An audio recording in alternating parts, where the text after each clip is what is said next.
കാര്യം നടക്കാൻ കൈക്കൂലി എന്നതാണ് നാട്ടിൽ പലരുടെയും രീതി. പ്രത്യേകിച്ച് നമ്മുടെ ചില സർക്കാർ ഓഫീസുകളിലെങ്കിലും അത്തരം സ്ഥിതിയാണുള്ളത്. കാലം മാറിയെങ്കിലും കൈക്കൂലി കൈപ്പറ്റുന്ന രീതി മാറ്റാൻ പല ഉദ്യോഗസ്ഥരും തയ്യാറല്ല എന്നത് ദൗർഭാഗ്യകരമാണ്.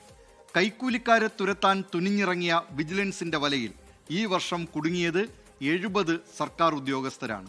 കാണാം വലയിൽ കുടുങ്ങിയ കൈമടക്ക്. എല്ലാ സർക്കാർ ഓഫീസുകളിലും കാണാം ഇങ്ങനെയൊരു ബോർഡ്. പക്ഷേ ഇത് കൃത്യമായി പാലിക്കപ്പെടുന്നുണ്ടോ എന്ന കാര്യം സംശയമാണ്. കൈക്കൂലിക്കാരെ പൂട്ടാൻ നമ്മുടെ വിജിലൻസ് സംവിധാനം പര്യാപ്തമോ? പൊതുജനം പറയട്ടെ. വാങ്ങുന്നവർ നല്ല രീതിയിൽ വാങ്ങണുണ്ട്, അതിനൊരു തർക്കവും ഇല്ല. അഥവാ അങ്ങനെ ചെയ്തിട്ടുണ്ടെങ്കിൽ അത് ശരിയല്ല എന്ന് തന്നെയാണ് ഞാനും പറയുന്നത്. ഇവരുടെ ശമ്പളം 50,000 രൂപ കൂടുതൽ ഗവൺമെൻറ് ജീവനക്കാർക്ക് ശമ്പളം കൊടുക്കരുതെന്നാണ് ഞങ്ങളുടെ അഭിപ്രായം. എല്ലാ സ്ഥാപനത്തിൽ ചെന്നാലും കൈക്കൂലി കൊടുത്താലേ കാര്യങ്ങൾ നടക്കുകയുള്ളൂ, പറച്ചിൽ മാത്രമേ ഉള്ളൂ. ഇപ്പോഴും ആ സംവിധാനത്തിലൊന്നും മാറ്റമൊന്നും വന്നിട്ടില്ല. പക്ഷേ ഇതിനൊക്കെ മാറ്റം വരണ്ടേ? ഇതിന് മാറ്റം വരണം.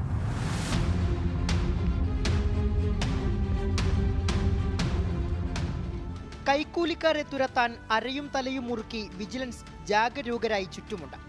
അപ്പോഴും വിജിലൻസിന്റെ കണ്ണുവെട്ടിച്ച് കൈക്കൂലി വാങ്ങി സേവനം നൽകുന്ന ഉദ്യോഗസ്ഥർ നിരവധി. മിടുക്കന്മാർ എന്ന് സ്വയം നടിക്കുന്ന ഇവർ ഒന്നറിയണം: വിവിധ സർക്കാർ വകുപ്പുകളിലെ കൈക്കൂലിക്കാരുടെ കൃത്യമായ പട്ടിക വിജിലൻസ് തയ്യാറാക്കി കഴിഞ്ഞു. ഇത്തരക്കാർ പ്രത്യേക നിരീക്ഷണത്തിലുമാണ്. 70 ഉദ്യോഗസ്ഥരെയാണ് ഈ വർഷം മാത്രം കൈക്കൂലി വാങ്ങുന്നതിനിടെ വിജിലൻസ് കുടുക്കിയത്. ഏറെയും റവന്യൂ വകുപ്പിൽ, അതും എല്ലാം ഭൂമിയുമായി ബന്ധപ്പെട്ട കേസുകൾ.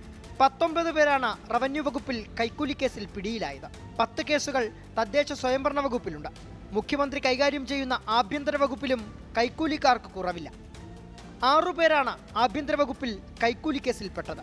വിദ്യാഭ്യാസ വകുപ്പിലും KSEBയിലും 3 കൈക്കൂലി കേസുകൾ വീതം ഈ വർഷം റിപ്പോർട്ട് ചെയ്തു. ദൈവത്തിനു മുന്നിൽ പോലും കൈക്കൂലി വാങ്ങുന്നവരുണ്ട്. പൂജകൾക്ക് കൈക്കൂലി വാങ്ങിയ ചെങ്ങന്നൂർ സ്വദേശിയായ ദേവസ്വം സബ് ഗ്രൂപ്പ് ഓഫീസറും ദേവന്റെ പണമടിച്ചു മാറ്റിയ മറ്റൊരു ഉദ്യോഗസ്ഥനും പിടിയിലായത് അടുത്തിടെ. ഉദ്യോഗസ്ഥരുടെ കൈക്കൂലിയിൽ പൊറുതിമുട്ടിയ പൊതുജനങ്ങൾ തന്നെയാണ് ഇവരിൽ പലരെയും വിജിലൻസിന് ചൂണ്ടിക്കാട്ടി കൊടുക്കുന്നതും. 1000-ഓ 10,000-ഓ അല്ല, ലക്ഷങ്ങൾ കോഴ വാങ്ങുന്നതിനിടെയാണ് ഇതിൽ പല ഉദ്യോഗസ്ഥരും പിടിയിലായത്. 10,000-ങ്ങളും ലക്ഷങ്ങളും ശമ്പളം വാങ്ങുന്നവരാണ് ഇങ്ങനെ പിടിയിലായ പലരും. ടോൾ ഫ്രീ നമ്പറായ 1064-ലും 8592-900-900 എന്ന നമ്പറിലും കൈക്കൂലി സംബന്ധമായ പരാതികൾ അറിയിക്കാമെന്നാണ് വിജിലൻസിന്റെ നിർദ്ദേശം. കൂടാതെ 9477891000 എന്ന വാട്സാപ്പ് നമ്പറിലൂടെയും പരാതികൾ നൽകാം. നിയമ സംവിധാനങ്ങൾ കുറച്ചും കൂടെ, അതായത് പൊതുജനങ്ങളിലേക്ക് എത്തിച്ചു കഴിഞ്ഞു കഴിഞ്ഞാൽ അവർക്ക് എങ്ങനെയൊക്കെ നിയമത്തിലൂടെ കാര്യങ്ങൾ കൈക്കൂലി കൊടുക്കാണ്ട് എങ്ങനെയൊക്കെ അവരുടെ അവകാശങ്ങൾ നേടിയെടുക്കാം, അവരുടെ റൈറ്റ്സ് നേടിയെടുക്കാം എന്നുള്ളത് നമുക്ക് മനസ്സിലാക്കാൻ പറ്റും. വിജിലൻസിനെ ഭയന്ന ചിലരെങ്കിലും കൈക്കൂലിപ്പണി അവസാനിപ്പിച്ചതാണ് സെക്രട്ടേറിയറ്റ് പടിക്കൽ കൈക്കൂലി കവറിന്റെ കച്ചവടം കുറയാൻ കാരണമെന്ന് പൊതുവെ പറയുമ്പോൾ ഡിജിറ്റൽ പേയ്മെന്റിലേക്ക് കൈക്കൂലിക്കാരും മാറി എന്നതാണ് ഇതിന് കാരണമെന്ന ചിലരുടെ പരിഹാസം. കൈക്കൂലി ക്യാൻസർ പോലെ കാർന്നു തിന്നുന്ന നമ്മുടെ നാടിനെ രക്ഷിക്കാൻ ശക്തമായ നിയമ സംവിധാനങ്ങളൊക്കെയുണ്ട്.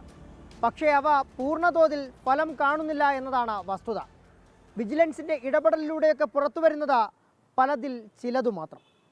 ക്യാമറമാൻ അഭിലാഷ് തൊഴുവങ്കോടിനൊപ്പം സുജിത് സുരേന്ദ്രൻ, 24 തിരുവനന്തപുരം.